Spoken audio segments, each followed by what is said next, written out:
We are a group of 26 people laying here in the border for the next day between Belarus and Poland. La seule possibilité de sortir de la Biélorussie, c'est d'entrer en Pologne. Et la seule possibilité de sortir de la Pologne, c'est d'entrer à la Biélorussie. احنا لغينا بين الحدودين كما تشاهدون. برد لا يعلمه إلا الله. نرجو التعاون معنا. These men, women and children are stuck in Eastern Europe. In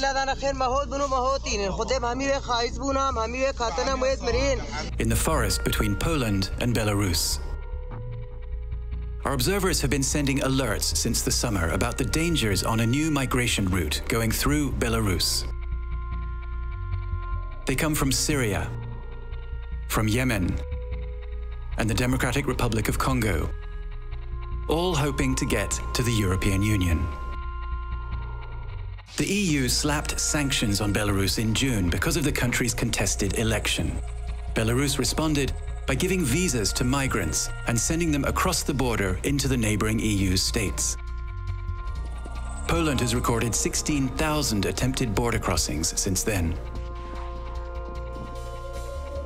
Its right-wing government has played the security card, suggesting there might be terrorists among the migrants. They've been sending them back across the border into Belarus and are talking of building a wall.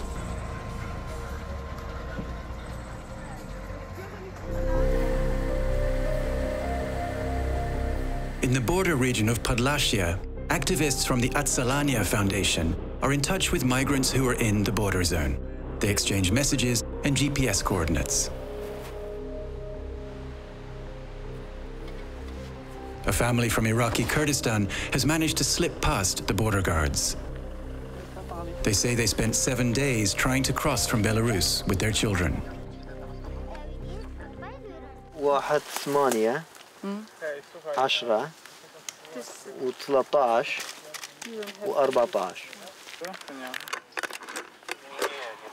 While one of the activists gives them food and hot drinks, her colleague Piotr explains that the family's only option to avoid being sent back is to claim asylum.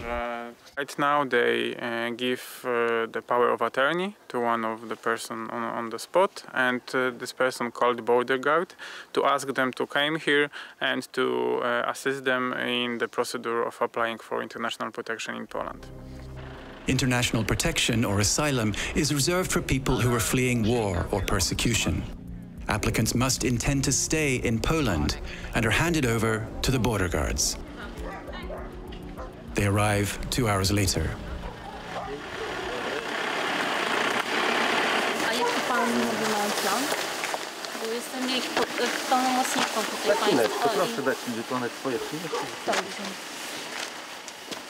KAROLINA has volunteered to help the family with their asylum request. The Polish parliament has authorized border guards to send even asylum seekers back to Belarus. She hopes the presence of journalists will keep them from doing it.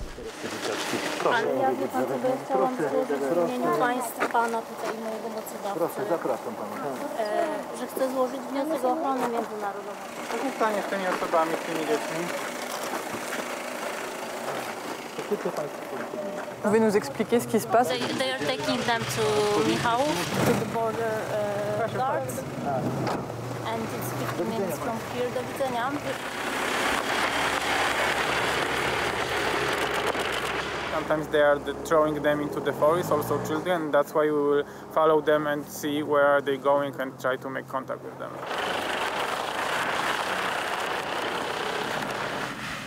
The family have indeed been taken to the border guard post. The negotiations continue. Karolina Szymańska, jestem pełnomocniczką osób, które miały być przywiezione tutaj do Michałowa. The father and his 4 children will spend the night at the border post. They have avoided being sent back to Belarus, at least for now. They have a long road ahead.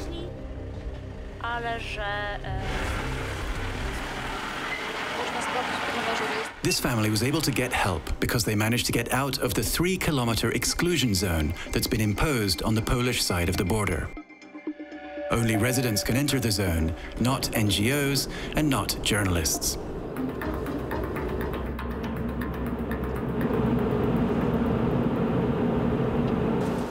close. We can't go this way. Okay. Okay. But not far from the checkpoint, we saw police vehicles.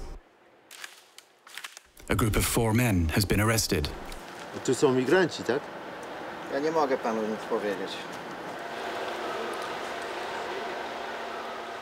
Rzecznik prasowy, odsyłam do rzecznika prasowego. Proszę pana, telefon jest dostępny na internecie.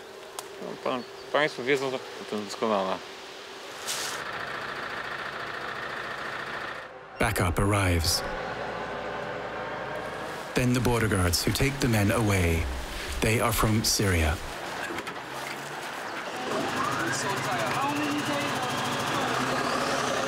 The 4 men are sent back to Belarus. Such expulsions are against the international principle of non-refoulement. Countries are not supposed to expel migrants without examining their request.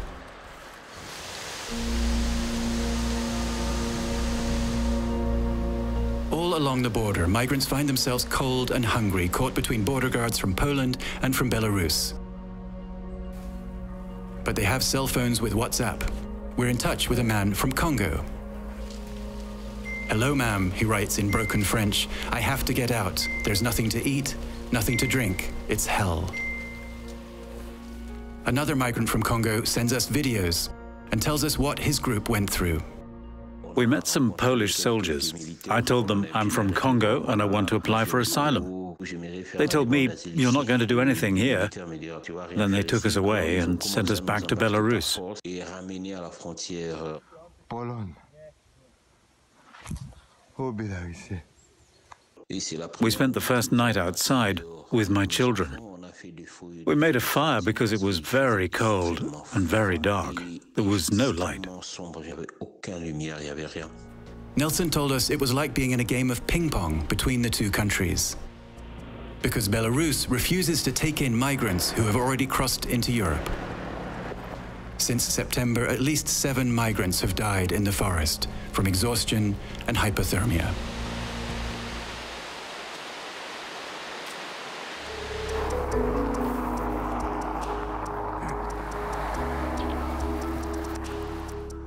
In the town of Michalowo, 20 kilometers from the border, the mayor's office has set up an aid point. As you see, we're receiving a lot of warm clothes, jackets, and many of them are for kids. Et ça, c'est des choses qui vous ont été ramenées par les habitants de la région ou d'un peu partout en Pologne? It's from all over the Poland. Today at night we have like 0 degrees. So it's getting colder and colder, and we have an ambulance here, so if any medical help is needed, we can provide it. The center has been open for 4 days. The town's firemen have been posting notices in the forest, but so far no migrants have come for help. Thing is, if they come here, we're gonna inform the border guards, because, you know, they need to tell us if they want asylum or not. But before they meet them, at least give them food, give them clothes, whatever, you know.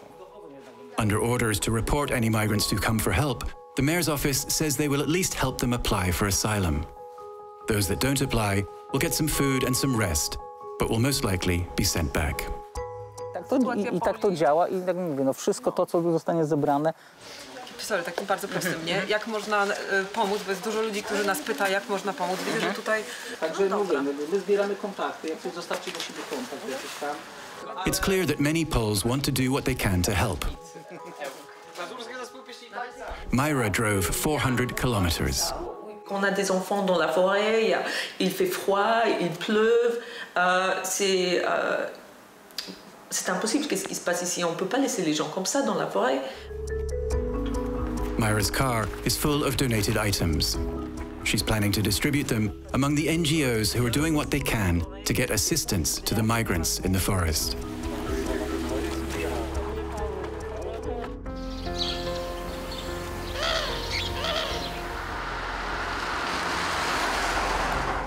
Many Poles support the hard line their government has taken on the migrants. But along the border, some residents are taking in migrants without reporting them to the border guards. One of them, who asked not to be filmed, is putting up a young man from Iraq, Hussein, 20 years old. I walked for an entire day without shoes. I was in a bog and drank dirty water. I lost my shirt. Our clothes were in ruins.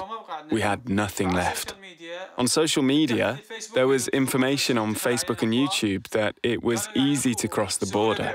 You fly to Belarus, go to Poland, then to Germany, in the EU, where things are good. There's no life in Iraq. Things are dead. We came because we want to live somewhere we have rights, somewhere we can get a job. Hussein will continue his journey tonight, heading to Warsaw, where he hopes to get a train to Germany.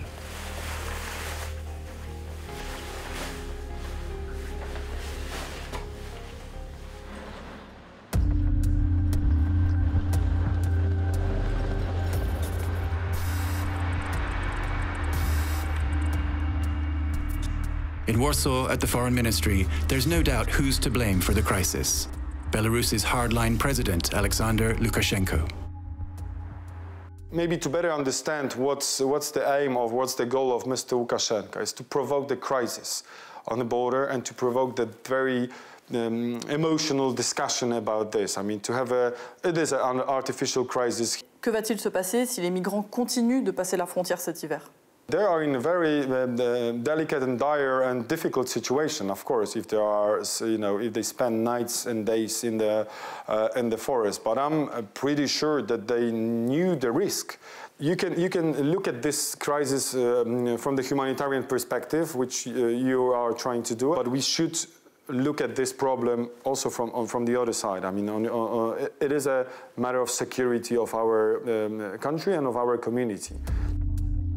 In October, Poland and 11 other member states asked the EU to finance the construction of physical barriers along the Belarusian border to stop illegal crossings. The EU's Interior Commissioner said she had nothing against the proposal in principle, but didn't think the EU should pay for it.